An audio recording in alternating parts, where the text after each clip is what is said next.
Good morning, Brooklyn! I'm used to 5-year-olds at 11 a.m. and drunk adults at 11 p.m., so we'll see how this goes. I'm Ona Louise, and this is Drag Queen Story Hour. How is everyone doing? Who likes to read here? Anyone like to read? Amazing. Who likes to sing? Anyone like to sing? All right, well, you know what? We're going to stand up. It's probably been a long conference for everyone. Let's all stand up together. All right, we're going to sing a song that we sing at Drag Queen Story Hour. Who knows Wheels on the Bus? Okay, this song is nothing like that. This song is called Heels on the Drag Queen. So I'll start. I usually lip sync, so you need to help me sing. We're going to redo the lyrics, and we're going to sing it together. Okay?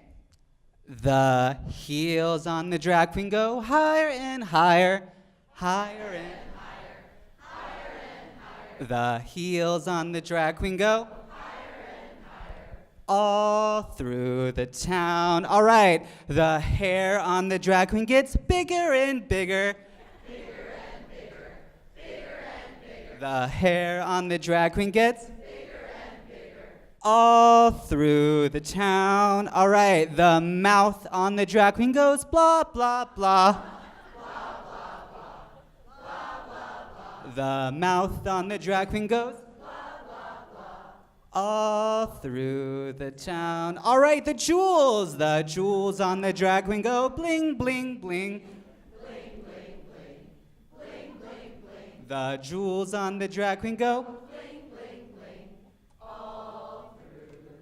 amazing. Give yourself some snaps. Yes. All right. We're going to get right into it. I have some lovely books for you. All right. Has anyone read this book called Neither? All right. This is by Arlie Anderson.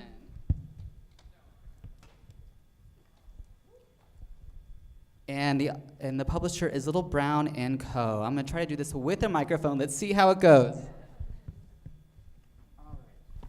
Once upon a time, there were two kinds, this and that. What's this right here? What is it? What color is the rabbit? Blue. And what's this right here? And it's yellow, yes. These and those. Look at all those rabbits and all those birds. One or the other. Until, anyone see that little egg down there? What's going to happen? Honk. What kind are you? I'm both. You can't be both. You must be neither. Well, I'm neither.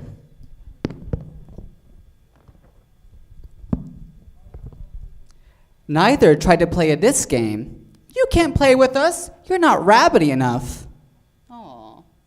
How do you think that made neither feel? It's not very nice. Neither tried to play that game. You can't play with us. You're not birdie enough. Has anyone ever told you you couldn't play with them? That doesn't feel good, does it? Let's see what happens. Why don't you find somewhere else? You're not one of us. You're neither. Neither, neither, neither.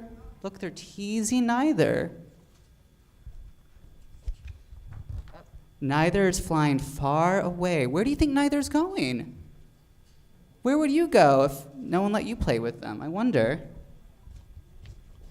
All right, neither lands. Where did you come from? Honk. I'm from the land of this and that, but I'm neither, so I'm looking for somewhere else. Well, this isn't somewhere else. Where is this place? The land of all. So many different kinds. Look at all the different kinds we have. We have like a butterfly cat. We have like a weird kangaroo unicorn, all right? Come play with us. But I'm different from everybody here.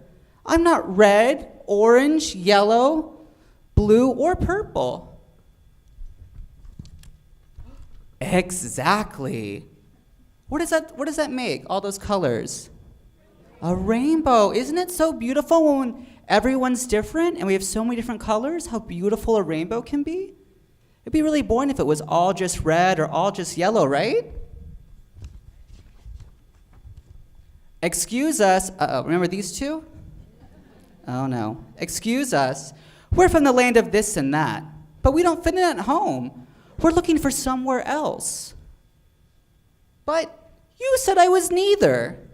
You said I should go somewhere else. What would you do if you were neither? I would throw them some shade for sure. Well, this isn't somewhere else. This is the land of all, and everybody is welcome. Isn't that nice?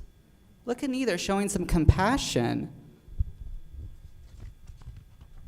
So let's do some reframing here. Once upon a time, there were many kinds. This and that, somewhat and whatnot, either, very, sort of, just, rather, a little, neither, and both. And all were welcome.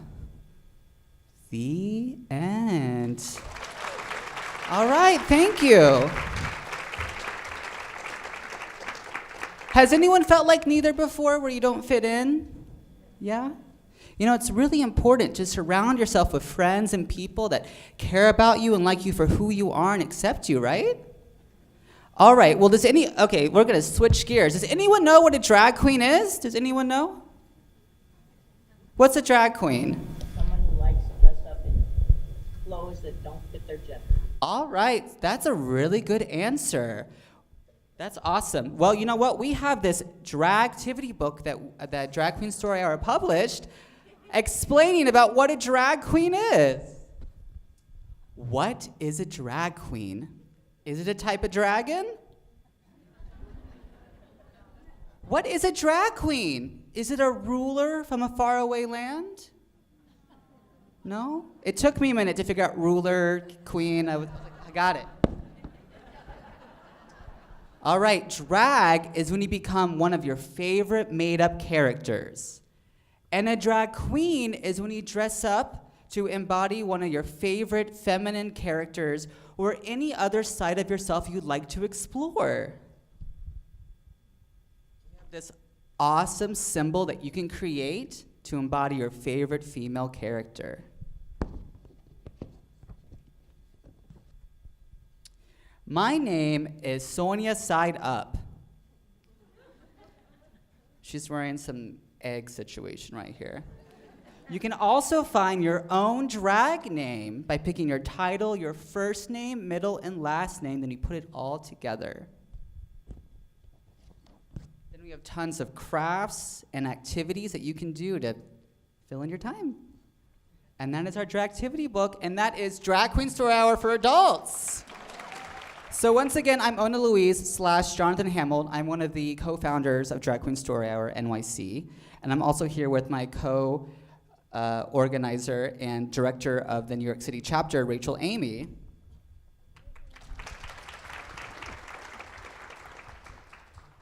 Let's give him this clicker. Let's see if this works. All right.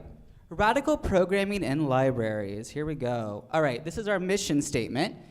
I'm going to read this to you. We're here to capture the imagination and play of gender fluidity of childhood and give kids glamorous, positive, and unbashful queer role models.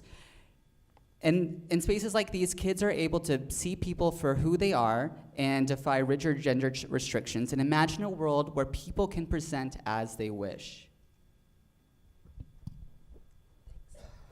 Hi everyone, my name's Rachel. I'm the director of the New York City chapter of Drag Queen Story Hour. And I'm just going to talk a little bit about the herstory of Drag Queen Story Hour. So the program was started in San Francisco. The writer Michelle T came up with the concept, and it was launched by Radar Productions, which is a queer literary nonprofit in San Francisco. We reached out to Radar Productions to ask if we could start a New York City chapter, and they were excited for us to do that, so we started our chapter in summer 2016. Our first event was at Greenlight Bookstore right here in Brooklyn, And at that event, Kat Savage, who's a librarian from Brooklyn Public Library, came to the event and invited us to come to do events at Brooklyn Public Library. And our first event there was such a huge success that we realized this could be something really big. So we decided to incorporate as a nonprofit organization. We started working with we first started working with Brooklyn Public Library, and then we started working with New York Public Library. Now we also work with Queens Library. So we're in libraries and schools and bookstores all over the 5 boroughs. And we even do Staten Island. We did an event in at Staten Island Children's Museum just yesterday. And we do probably like 2 to 3 events a week on average. And we also, as many of you probably know, Drag Queen Story Hour is a concept that has spread all over the country and all over the world. And we now also do a lot of work coordinating with chapters in other cities to provide resources and best practices and book lists and talking points for dealing with any community questions or issues. So we're now doing work that's beyond just our chapter in New York City. We've also had a lot of successes. Just a couple of people that's covered our program. So when we first, this is strange, it all came out interesting. When we first did our first reading at Greenlight Bookstore, Cosmopolitan covered our first event, and then it spread like wildfire. The New York Times covered our first Brooklyn Public Library event, and a bunch of syndications have covered our nonprofit. And this is our ever-growing queendom. We have about 35 or 40 chapters now, and we're about 45 states in the US. So it's growing rapidly. This is a poster that is going to be our first Japanese Drag Queen Story Hour in November in Tokyo. We've been working closely with an organizer there to do programming and curriculum and translate it to Japanese. And then on the right side is our Swedish sisters. There's a very active Drag Queen Story Hour in Sweden, and they do events all the time. Yeah. So our programming has developed a lot since we first started it. We had a lot of help from children's librarians at Brooklyn Public Library to help us put together lists of books that work really well for our story time. And librarians at Brooklyn Public Library and New York Public Library have both done trainings with our drag queens, basic like Storytime 101 trainings to make sure that the drag queens that we work with really know how to interact with kids and engage them, and teach things like doing movement breaks in between every book, especially when the kids are little, to make sure it's really age appropriate and engaging for the kids. And we also, another thing we do is trainings with the drag queens that we work with on age-appropriate and inclusive ways to talk about what a drag queen is. As you saw, we published our own book, the Dragtivity book, because we were finding that kids had a lot of questions after coming to Drag Queen Story Hour, and often parents and teachers and librarians didn't know how to answer the questions. So we put this book together to help teachers and librarians and parents find ways to talk with their kids when these questions come up, because it's not easy.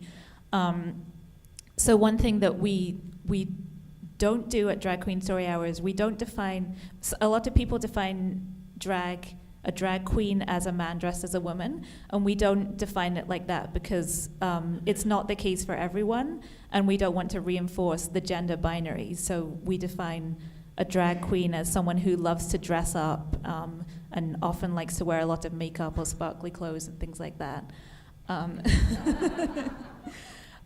So we've been putting a lot of these resources together and materials, including guidelines on our website for people organizing Drag Queen Story Hour in other places, to make sure that our programming is really meeting the needs and expectations of people who bring their kids to Drag Queen Story Hour or people who bring it to their schools. And a couple of other things we've done are we do bilingual Spanish and English story time in New York, and we also have a program specifically for kids with autism and other special needs. That grew out of, I have a friend who writes a blog called Line Up the Books, which is it's a children's book review blog from the perspective of a parent of kids with autism. And she loves the idea of Drag Queen Story Hour, but she didn't feel able to bring her kids to Drag Queen Story Hour because it's not appropriate for them. The events can be very crowded. So we worked together to come up with a way to design a program specifically for kids with autism,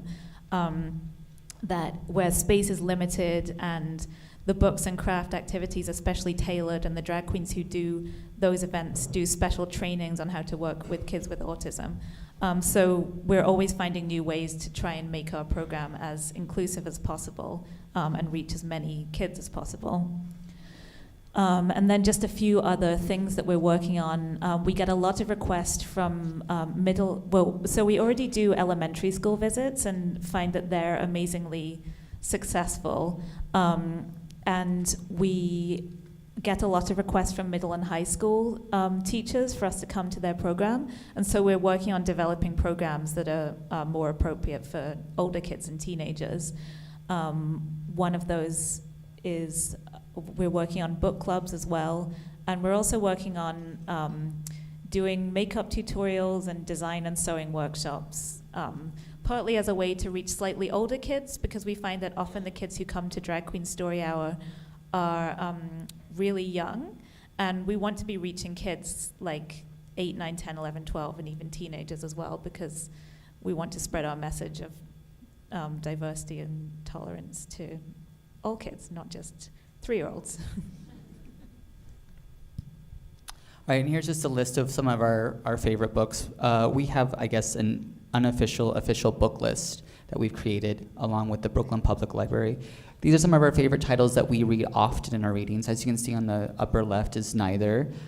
Julian is a Mermaid is a newer one, as so as Just Add Glitter to our collection. We really like these. These work well with diversity and inclusion, Worm Loves Worm, and of course Todd Parr is an amazing, great supporter of Drag Queen Story Hour. And this is our Dragtivity book.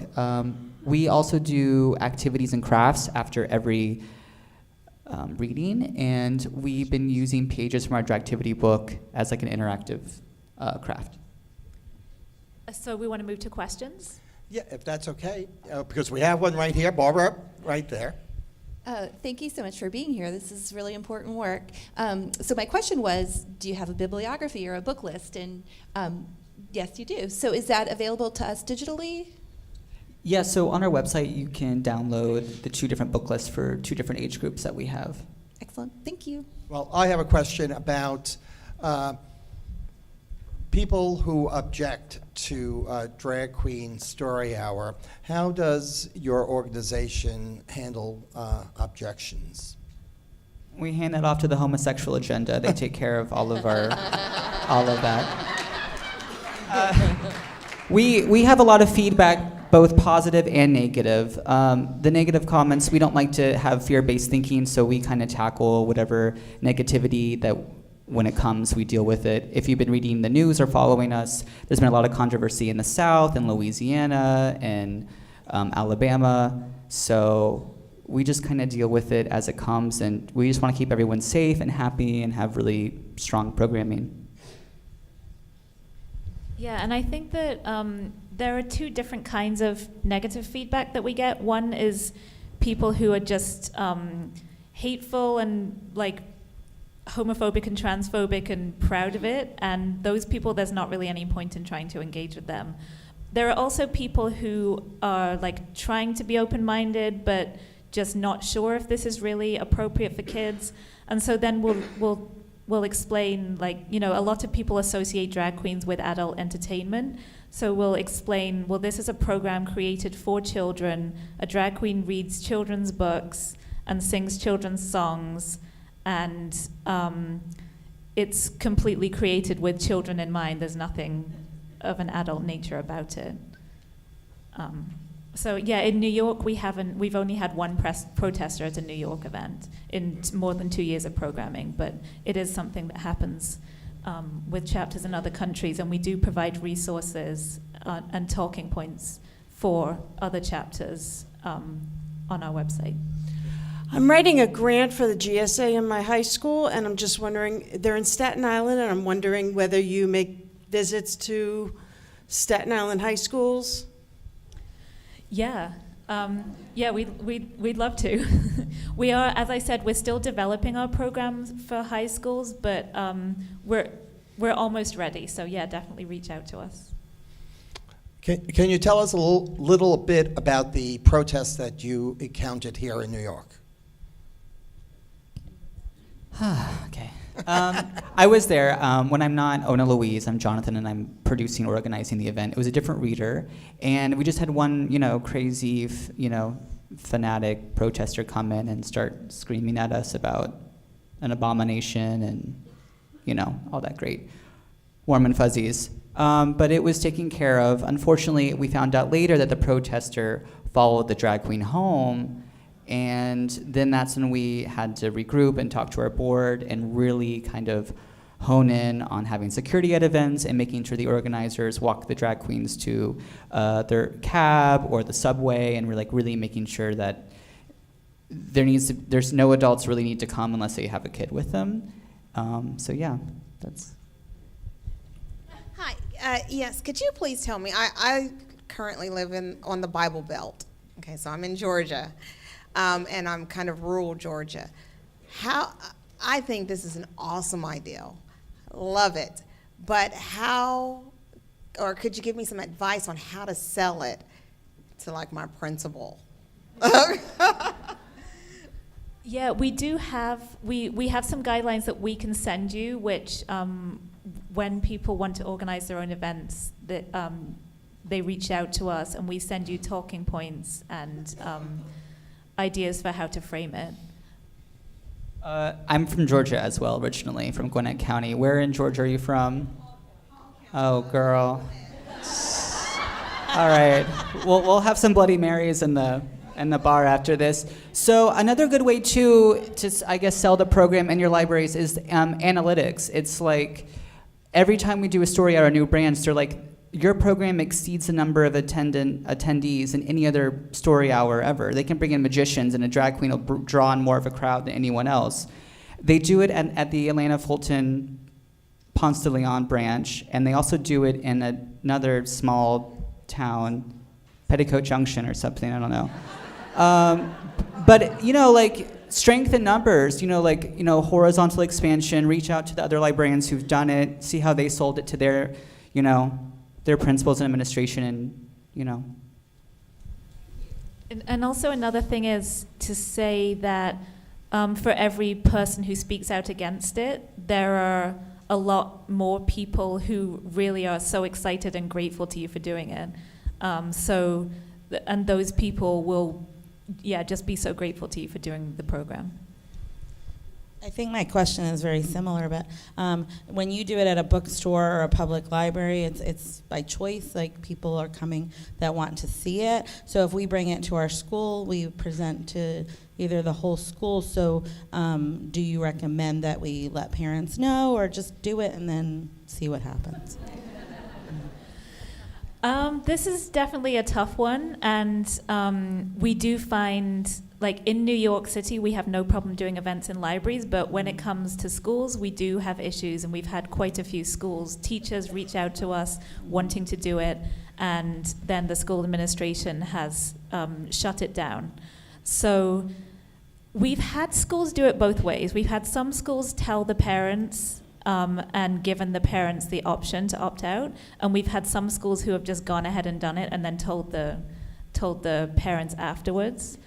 And I don't know, I'd probably recommend the second. Okay. But I mean, I think that it's hard to really Yeah, I'd recommend not telling parents until afterward, because there's really no reason why you should have to. I mean, there's no legitimate objection to it that isn't based in transphobia or homophobia. I mean, yeah. So, but I don't work in a schools, and I know that like being the teacher in that position or the principal in that position is a hard position to be in. Yeah, I think I always like to ask for forgiveness and ask for permission. So that's, I think. We have time for one more question. I was on the website to look for the book list and couldn't find it. So do you know where on the website it is accessible? Yeah. It's a link. Okay. We will change that. Okay. Yeah, Thank you. Yeah, we are working on making it more available, but right now it's in the organize your own event section. Yeah. Okay, great. Thank you. Thank you.